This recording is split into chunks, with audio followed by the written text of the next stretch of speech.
Now I give it to you. What is the dream of Rome? That people are not free. The dream of Rome is never that people are free. Rome was a slave society. Estimates range from millions to tens of millions of slaves in the Roman world. There were probably multiple slaves for free people in the Roman Empire. So this idea of freedom, this is our idea. Rome never stood for freedom. It was dependent on the labor of enslaved peoples from its first days to its last. Hi, I'm Jaclyn Neel, and I teach in Greek and Roman Studies at Carleton University. Today, I'm reacting to clips from Gladiator and the trailer of Gladiator II.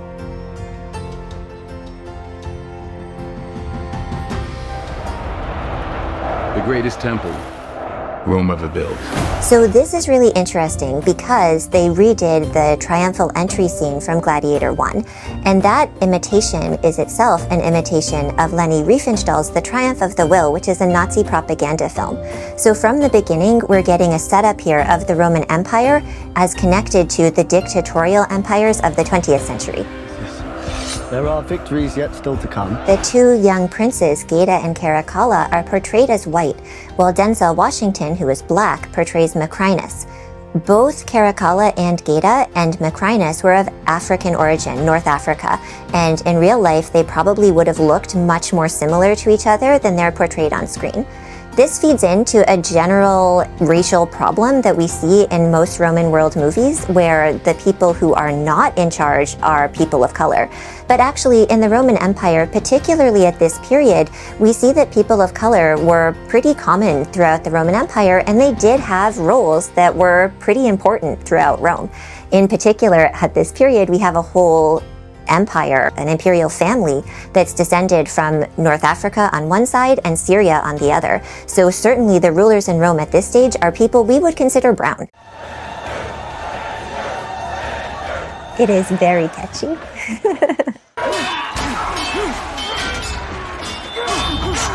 So I think what you see here is something that's really intended to mimic our sense of what's interesting rather than the Roman sense of what's interesting.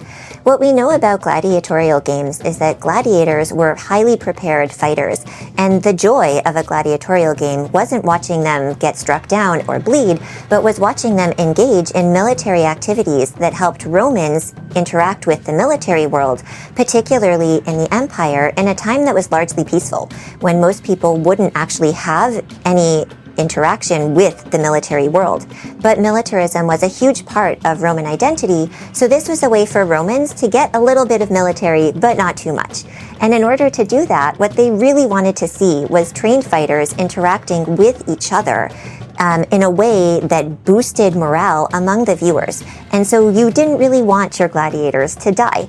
We actually have lots of epitaphs, that is to say tombstones of gladiators from around the Roman Empire, and we found gladiatorial graves, tombs with dead gladiators in them. And both of those sources of evidence show us that most gladiators didn't really die fighting. Or if they did, it was after a long career where they'd had many, many battles. The point wasn't that you went out and killed your gladiators. They were highly trained, they were expensive. You didn't want to waste that investment on someone who was going to get killed in that first bout. So this here would have been really dangerous and probably would have gotten Maximus killed, partially because it was something that gladiators never did, but more importantly because you, as a gladiator, were not only enslaved, which is the lowest possible form of social status in the Roman world, wasn't even human, but also because you were infamous, which means that in a way you were kind of untouchable. You had this kind of miasma around you. So you were sort of getting on the emperor's bad side in two different ways. You're threatening him not only with the sword, but also from the contagion of your social status. And so in a real Roman world, the emperor had bodyguards. Those bodyguards would have rushed right down to the arena, and Maximus would have been toast. Are you not entertained? Are you not entertained? This is, of course, the famous line that we see in basically every clip of the movie Gladiator. And really, it speaks not to the Romans, but to us, the audience. A lot of people think of the gladiatorial games as really bloodthirsty, the sort of things that we don't do.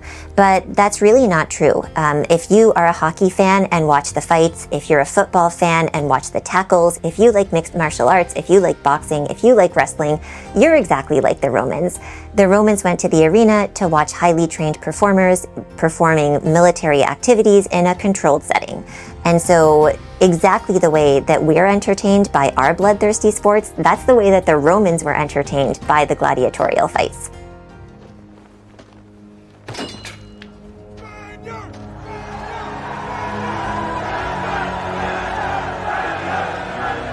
I also think it's really unlikely that people would be cheering for someone who just insulted them, particularly because the gladiator was of very low social status. The people who are watching him, even though they're probably fairly low status people, they're still free. So they have a leg up on Maximus, regardless of how good a gladiator he is. And they probably would have thought that he was acting in a way that was kind of uppity and didn't deserve their praise. So this scene, even though it is really beautiful, is actually based on a 19th century painting, which is by Jean Gérôme, called Pollice Verso, which means thumb turned down. And according to the story that's told about Gladiator, it's this painting that made Ridley Scott interested in creating Gladiator. So this formation right here is a real Roman formation. It wasn't used in gladiatorial fights, but it was used by the Roman army. It's called the testudo, or the turtle, and it was used to protect Romans from being attacked by projectiles like arrows. So you kind of wonder, as the Praetorian Guard, the emperor's bodyguard, are coming up out of the bowels of the Colosseum here, what are they scared of? Are they afraid of the rose petals? Do they think that the crowd is going to start pelting their champion with cabbages? I really wonder what the point of this is.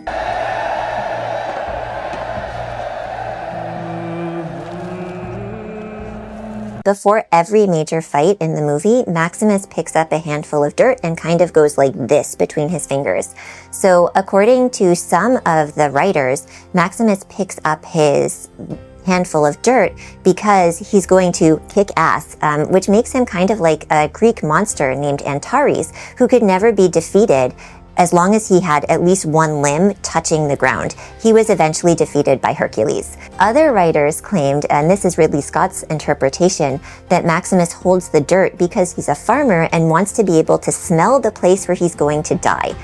I thought this was a really interesting idea, and I used it as the basis for one of my articles, which argues that Maximus as a farmer is a particularly conservative ideology that has its roots in the post-Reconstruction South, where identification with the land was something that was hugely important to white identity.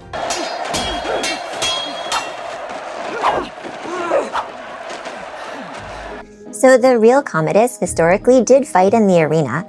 It was one of his fun things to do. It was a hobby. At this stage, it seems that the early bouts of the gladiatorial games were fought with dulled swords. So although we don't know this for sure, we can hypothesize that Commodus liked to fight at that point, where he'd be fighting against a blunted edge rather than the real fighting, which happened once the points were sharpened.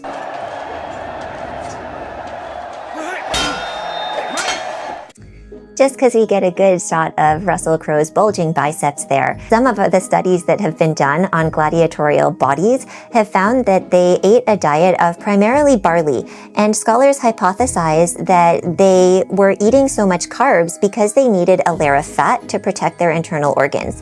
So even though the gladiators that we see are usually very bodybuilder-like and muscular, the real gladiators probably did have that muscle, but like a sumo wrestler, had it hidden under layers of fat to protect themselves. Sword! Give me a sword! Sheathe your sword! Sheathe your sword! So Quintus, the head of the Praetorian Guard here, is acting essentially as the referee. And we know that gladiatorial games did have referees whose job was to make sure that the fighters followed the rules.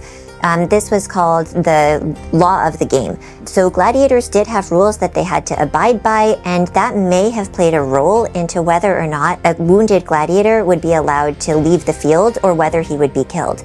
If he fought dirty, the crowd might not want to let him live to fight another day.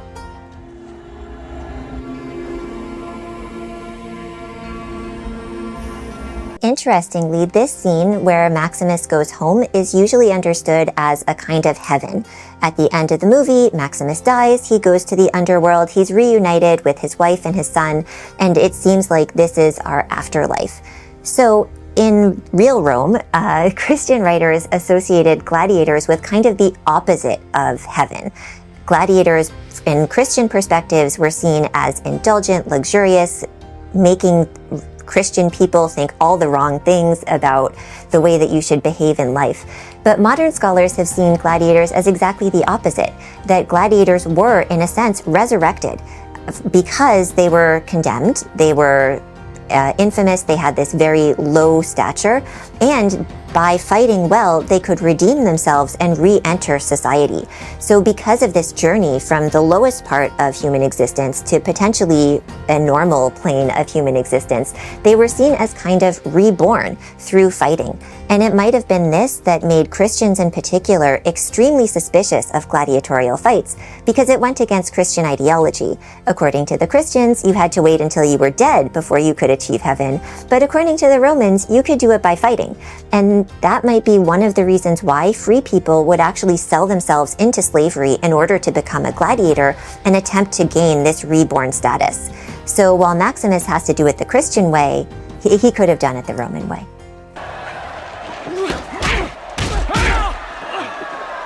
So realistically, surrounded by Praetorian guards, you weren't going to be able to punch the emperor in the face, even when it's Commodus. Although it is fun to note that Commodus was killed by one of his personal attendants in his bath. So certainly there were people in Commodus's household who didn't really like Commodus and who could easily be bought off to kill him.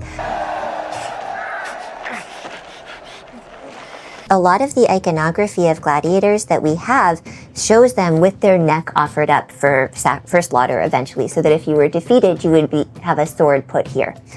More modern research has suggested that based on the wounds that we have from deceased gladiators, that it was more likely that a defeated gladiator was actually hit in the head. So that you would take your shield, which was, depending on the type of gladiator you were, anywhere between 10 and 25 pounds. And you can imagine with a 25-pound shield, throwing your whole weight against someone, that caused a lethal injury pretty quickly. So Maximus here is obeying the iconography that we have, but it doesn't quite match up with the archaeological evidence that we have. And that's one of the main problems that we find in Roman history, is that we have a lot of different sources of evidence, and sometimes they conflict with each other, and you really have to make a tough judgment call to decide which is the most valuable. These are the wishes of Marcus Aurelius. Free the prisoners! Go! This idea that Quintus is freeing Maximus's men has often been understood as Maximus's goal is to free Rome. Free Rome from the tyranny of Commodus, free Rome from tyranny in general, from whatever bad stuff is going on throughout the movie. But if you watch it in isolation, just that line, it's clear that it's only the prisoners who are being free. And we can see as we go through the rest of the movie, it's pretty clear. The gladiators aren't being freed. Other slaves in Rome aren't being freed. There's no real hint that a republic is restored. And historically, we know that it wasn't. In fact, once Commodus died, there was a period of about 5 years of anarchy. So good things didn't happen to Rome upon the death of Commodus. So I think Gladiator here is really playing with your emotions and not asking you to think too hard about what's going on here. If you liked this reaction, please like, subscribe, and let us know what we should react to next.